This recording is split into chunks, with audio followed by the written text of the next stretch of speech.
আজ আপনাদের সাথে শেয়ার করছি ড্রাই ফ্রুট সন্দেশের একটা রেসিপি। তাহলে চলুন দেখতে থাকি কি কি দিলাম সন্দেশটার মধ্যে, কিভাবে বানালাম।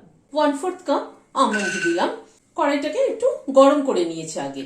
প্রথমে একটু ড্রাই রোস্ট করে নিচ্ছি। 1/4 কাপ কাজু দিলাম। কাজু আর আমন্ডটাকে একটুখানি ড্রাই রোস্ট করে নিচ্ছি। 1/2 কাপ মাখানা দিয়ে দিলাম। সবকিছুকে একসাথে একটু ড্রাই রোস্ট করে নিচ্ছি। মিনিট 2 সময় ধরে সবগুলোকে একটুখানি ড্রাই রোস্ট করে নিলাম। গ্যাসের ফ্লেমটাকে বন্ধ করে দিচ্ছি। একটা প্লেটে তুলে নিচ্ছি। ড্রাই ফ্রুটস গুলো একটু ঠান্ডা হওয়ার পরে গ্রাইন্ডিং জারের মধ্যে দিয়ে দিচ্ছি। এবার এটাকে গুঁড়ো করে নিচ্ছি। কড়াইতে 1 চামচ ঘি দিলাম। ঘিটা গরম হওয়ার পরে প্রথমে ডেসিকেটেড কোকোনাট দিচ্ছি 100 গ্রাম। ডেসিকেটেড কোকোনাট কিন্তু বাজারে অ্যাভেলেবেল আছে, বিভিন্ন বড় স্টোরে বা অনলাইনেও কিন্তু পাওয়া যায়। একান্তই যদি ডেসিকেটেড কোকোনাট না থাকে তাহলে ফ্রেশ নারকেল কোড়া দিয়েও করতে পারেন। ডেসিকেটেড কোকোনাটটাকে আগে একটুখানি ঘিয়ের মধ্যে ভেজে নেব। মিনিট খানেক একটু নাড়াচাড়া করে নিলাম। এখানে খোয়া ক্ষীর নিয়েছি 100 গ্রাম। খোয়া ক্ষীরটা দিয়ে দিলাম। খোয়া ক্ষীরটাকে দিয়ে আবার একটু নাড়াচাড়া করে নিচ্ছি। খোয়া ক্ষীরটাকে একটুখানি নাড়াচাড়া করে নিলাম নারকেলের সাথে।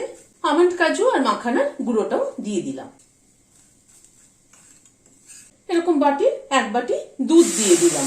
কনডেন্স মিল্ক দিয়ে দিলাম এখানে 60 গ্রাম। বড় টেবিল চামচ দিয়ে যদি মাপেন তাহলে কিন্তু এই 6 টেবিল চামচ মতো।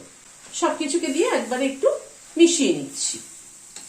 এবার এই মন্ডটাকে ভালো করে নাড়াচাড়া করব। এই মিনিট 2 একটু নাড়াচাড়া করে নিলাম। 1 চামচ দুধে স্যাফরন ভিজিয়ে রেখেছিলাম, সেটা দিয়ে দিলাম। স্যাফরনটা দিয়ে আবার একটু মিশিয়ে দিচ্ছি। 5-6টা এলাচ গুঁড়ো করে নিয়েছি, সেটা দিয়ে দিলাম। গ্যাসের ফ্লেমটাকে বন্ধ করে দিলাম। ভালো করে স্যাফরনটা আর এলাচ গুঁড়োটা মিশিয়ে দিচ্ছি। একটা থালার মধ্যে ঘি মাখিয়ে নিয়েছি। মন্ডটাকে দিয়ে দিচ্ছি। এবার মন্ডটাকে একটু চেপে চেপে একটা স্কোয়ার শেপ দিয়ে নিচ্ছি।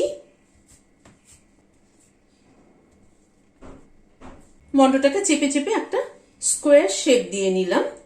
এবার এর উপর একটু পামকিন সিড ছড়িয়ে দিচ্ছি। পামকিন সিডগুলো একটু হাত দিয়ে বসিয়ে দিতে হবে। একটু হাত দিয়ে চেপে চেপে বসিয়ে দিলাম। খানিকটা আমন্ড কুচিও ছড়িয়ে দিলাম। আবার একটু স্প্যাচুলাটাতে চেপে দিচ্ছি। এবার এটাকে পিস করে কেটে নিচ্ছি।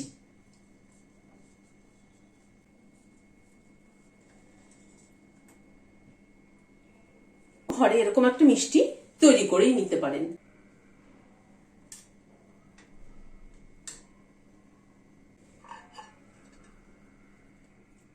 ভিডিওটি যদি ভালো লেগে থাকে তাহলে একটা লাইক এবং সাবস্ক্রাইব করার অনুরোধ রইল। আজ তাহলে এখানে শেষ করছি। নমস্কার।